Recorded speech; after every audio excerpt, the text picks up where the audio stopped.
Hello, welcome to my channel, Another Bibliophile Reads. My name is Greg, and I am here to give a wrap-up for July and an update to my 55K challenge.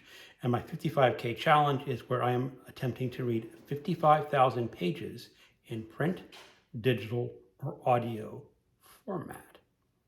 So what have I been reading? Let me start with my DNF list. I did not finish 3 books this month or last month. The first was The Great Circle by Maggie, Shipstead, and that is a bit of a surprise because it is, generally speaking, getting wonderful and excellent reviews all over BookTube and all other forms of media. It is a story told in parallel of an early aviator, a female aviator, and then the actress hired to portray that aviator in the film version. And for whatever reason, I could not get into it. I have been sort of in a reading slump in July, and as I said, for whatever reason, I just could not get into it, and I may return to it later. Another DNF was a book, I was actually looking forward to it, and the Silentiary by Antonio de Benedrtto, and this is a novel translated from the Spanish about a man in an unnamed South American country who's going through like an existential crisis. And I got through 54 pages and I just decided not into it. The other book I did not finish is a bit of a surprise. It is a great classic that is a reread for me, and that was The Count of Monte Cristo by Alexandre Dumas. I got about 472 pages into it. That basically takes up through the escape from prison and his acquiring of the fabulous treasure. And I just lost steam. Again, I read it before and I loved it before, but this time around, just lost interest. Okay, so those are the 3 that I DNF'd. That comes to 682 pages. Now for the books that I have finished, and I'm going to rank all these books roughly in order how much I like them, from least to best. The least enjoyable book was an audiobook of Persuasion by Jane Austen, so I did participate in Jane Austen July.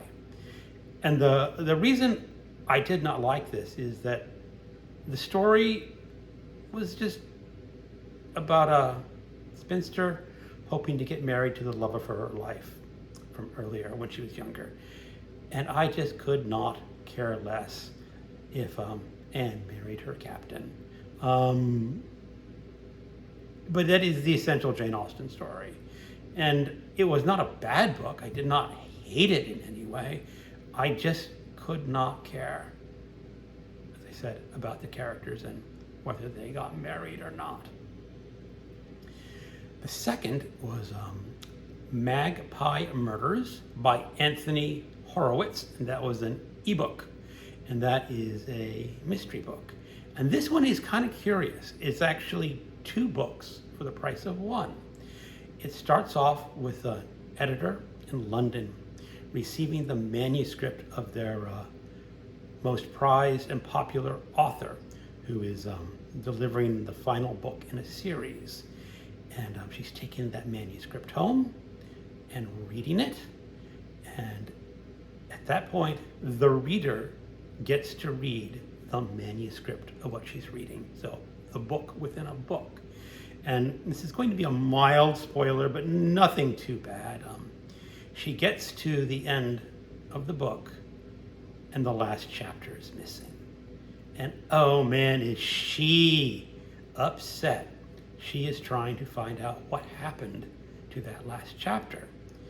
And she goes into the office and she's pretty sure that it's just a misplaced piece of paper, that she'll find it in the office. But she goes to the main editor and learns that the author of the book has died over the weekend. He has committed suicide. So she's scrambling to find this missing last chapter. And it becomes apparent that this suicide is not a suicide, but a murder. So it's a fun little book. You get that cozy mystery within this other mystery. And when you're reading this, there is a clue early on that I stopped and just said, that is just a bit weird. But I ignored it. So if you read this book and you come across something weird early on, it's a clue.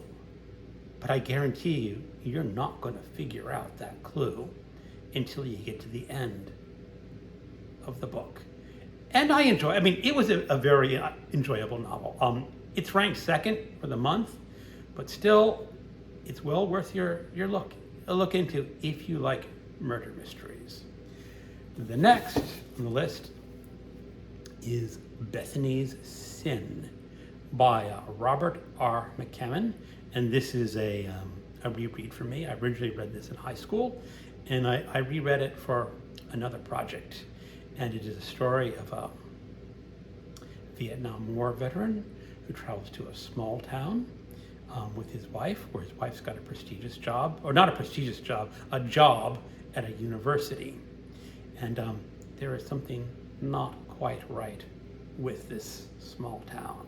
So it goes to the old classic evil in a small town, and main character must uncover what that evil is. And why it is not a fabulous book, it is well worth looking into if you like 80s horror. After that was another murder mystery, that is Killer's Wedge by Ed McBain. This is Criminale's favorite author. This is my third book in that series for this year, following the police officers of the 87th Precinct. And this is the story of one of their officers who's out investigating a crime. And a woman comes into the precinct office, and she's got a gun, and she's got a vial of fluid, which she claims is nitroglycerin, and she wants to kill this other detective because he arrested her husband, and now her husband has died in prison. It's a fun little mystery, super easy to read, not at all challenging, and I enjoyed it. Next was another reread for me, and that is a classic science fiction novel, and I read that on Kindle, and that is a Canticle for Liebowitz by Walter M. Miller Jr. And this is a post-apocalyptic novel. It is set about 600 years after a nuclear war. And a monk is part of this monastery founded on a guy named Liebowitz. And he's not an official monk, he's a novice, an apprentice monk. And one of the things he has to do is go out into the desert and hold vigil. And in the vigil, he meets a very old man. And this old man writes some letters in Hebrew on a rock.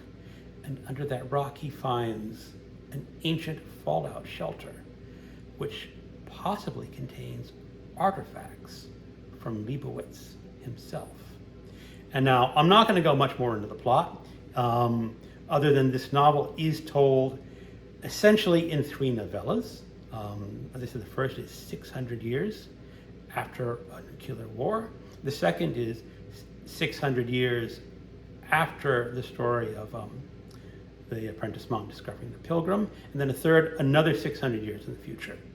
So it is a complex novel, and it has more detail and depth than the casual reader might pick up.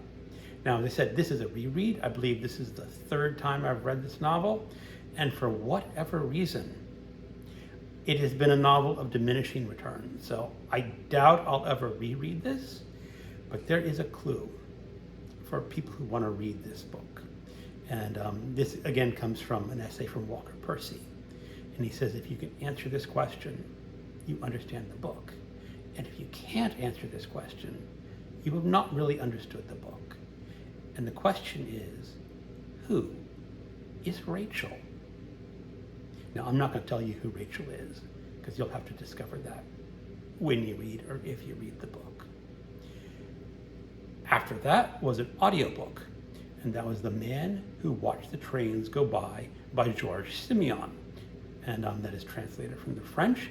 It was written in the late 30s, so it is set between World War I and World War II. And this is a story of a Dutchman who is going through a bit of a midlife crisis. And he's wandering around town late at night, and he sees his boss in a dive bar. And he approaches his boss, and he goes, "What's going on?" And the boss, they eventually run a shipping firm, export, import, and ships. The boss says, "Company's going bankrupt, and I'm fleeing." And he says, "And you were a terrible employee because you never realized how badly I was running this company. And it was your job to basically know what was going on." And he basically hired the guy because the guy didn't do his job very well. So then the main character, Keys, flees and goes to Paris and basically lives a life on the lam because he goes to visit a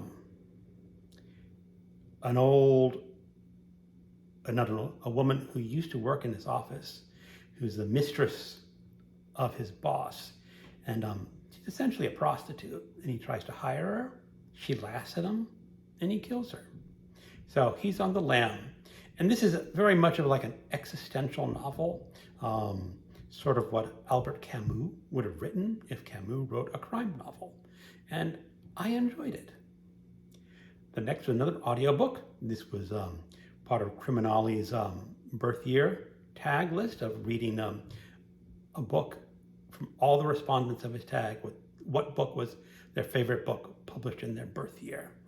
And the book we read this month was The Last Picture Show by Larry McMurtry, and is the story of basically life in a small town in Texas. And boy, that they don't do a whole lot in that small town. There's not a whole lot of plot, but the characters are so interesting, and the writing is so good that I just did not care that there was a lot of plot or no plot. So highly recommended. The next was an audiobook again, and this is nonfiction. This is Did Jesus Exist? The Historical Arguments for Jesus of Nazareth by Bart D. Ehrman.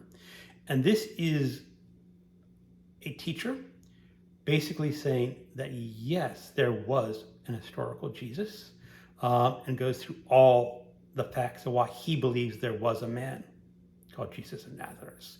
Now, he's not saying that there was a divine figure called Jesus of Nazareth. He says there was a historical man behind the stories of Christianity. I basically read this because the month prior I had read a book called Nailed, which said that Jesus of Nazareth was an entirely invented character.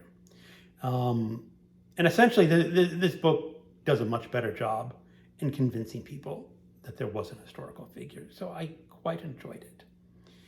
Another audiobook for me was The Lincoln Highway by Amor, Towles, and this was for my in-person book group.